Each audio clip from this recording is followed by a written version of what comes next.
Hello and welcome back to the Undead Paladin channel. This is the Undead Paladin, also known as Krim. Today we're going to be starting the first video of a long series that we plan on continuously having on every single Sunday. It is going to be called Star Wars Sundays. In this video we are going to be talking about random lore bits from Star Wars every single Sunday. They're going to be shorter videos compared to what we normally pump out. If you have any topics you would like to have a video made of, just gladly leave them in the comment section below. Without further ado, let's get on to the video. The power of the dark side.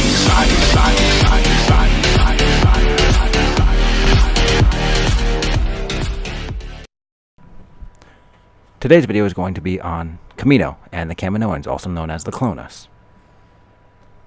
Kaminoans are an average height of 7 feet tall, and although they may be alien species, they live around as long as a human does, to the ripe old age of their 80s.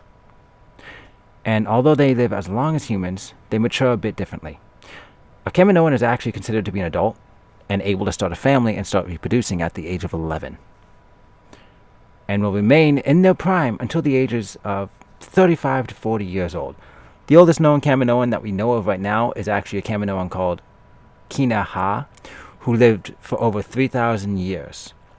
She lived for so long because she wanted to genetically modify her body so that she could take more and more trips of exploration through the hyperspace lanes.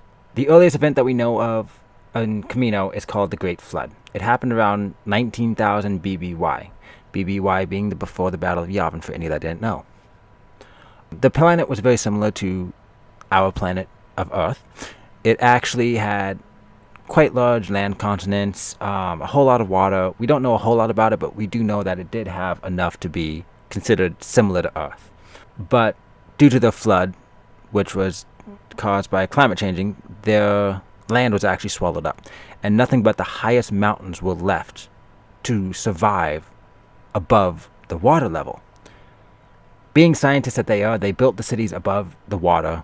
They built cities on top of the mountains, such as Tapoka City, but because of the fact of they had so many Kaminoans that were saved by this incident and building the cities, their way of life had to change, because in their way of life on the continents, they had plenty of room to expand. They had all the room to flourish that they wanted to.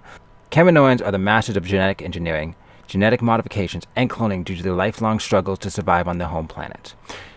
Seeing their creations as only products, they ended up selling their clones that they made to anyone that could offer them something in return, whether it was money, whether it was survival resources such as food, obviously not water, but such as food, or just things that they needed to be able to survive. They took that as trade. They didn't care whether the clones that they made were going to be traded out to someone who was going to use them for good, someone who was going to use them for bad, or someone who was just going to use them as slaves. They didn't care, because all they saw was product. Up until the Jedi, such as Jedi Master Shak Ti, came in, they would even kill off the clones that they did not consider as genetically stable or genetically efficient. They would just kill them off with no hesitation until the Jedi got involved. There are 4 known colors of eyes in the Kaminoan race. The colors that we know of currently are gray, yellow, blue, and green eyes, and they do make a difference to the color of your eyes. Gray eyes, for example, which were seen as superior to all other colors, and they were seen as the smartest, most in intelligence, smartest in policy, smartest in just everything about them. They were seen as superior. Your eye color did affect your job. Gray eyes had more administrative or more leading jobs, more head of everything type of a job, such as the senators, such as the Kaminoans that Obi-Wan actually met when he went to Kamino the first time, such as the Kaminoans that met Master Sifo Dyas when he was there. Then we go on to the yellow eyes. They are seen just underneath the gray eyes, so they're about mid-class, and yellow eyes had more skilled jobs, such as the Kaminoan gunsmith, the Kaminoan armorsmith, the Kaminoans leading the schools who train the clones of Jango Fett, and everything along those lines. Then there are the blue-eyed Kaminoans. The blue-eyed Kaminoans, though, were seen as genetically inferior. And because of such, they were given more labored jobs. They were given more menial work that the gray eyes and the yellow eyes thought that they didn't have to do. So they ended up putting all those jobs on the blue eyes. So they were pretty much the lowest of the low, the scum on the boot of the yellow and gray eyes. Then it comes to the green eyes. And the green eyes, if you were a Kaminoan, you didn't want. The reason you didn't want green eyes is they saw green eyes as such an inferior genetic issue. They saw it so far beneath them that any Kaminoans born with green eyes were actually terminated shortly after they were born. Because of the mastery of cloning and their technology, and due to their strict discipline as well as lack of morals, this actually gave Master Cypher-Diaz the confidence that the Kaminoans would be able to create an army for the Republic in their time of need to protect them from the CIS or the Sith or whatever threat was coming up. Master Cypher-Diaz knew there was a threat, but he just didn't know what the threat was, and he wanted the Republic to be able to have an army to protect them. And as we all know, this army that Master Cypher-Diaz enlisted for the protection of the Republic actually ended up being its destroyer rather than its protector. But because the Kaminoans ended up making this army for the Republic, they ended up earning Kamino a seat in the Galactic Senate. After the Republic became the Galactic Empire, the planet of Kamino fell under the control of the Iron Fist of the Empire. The Empire saw that cloning procedures as such a great asset that they didn't want it used against them. So they ended up putting all and entire control of Kamino into the Galactic Empire's hands.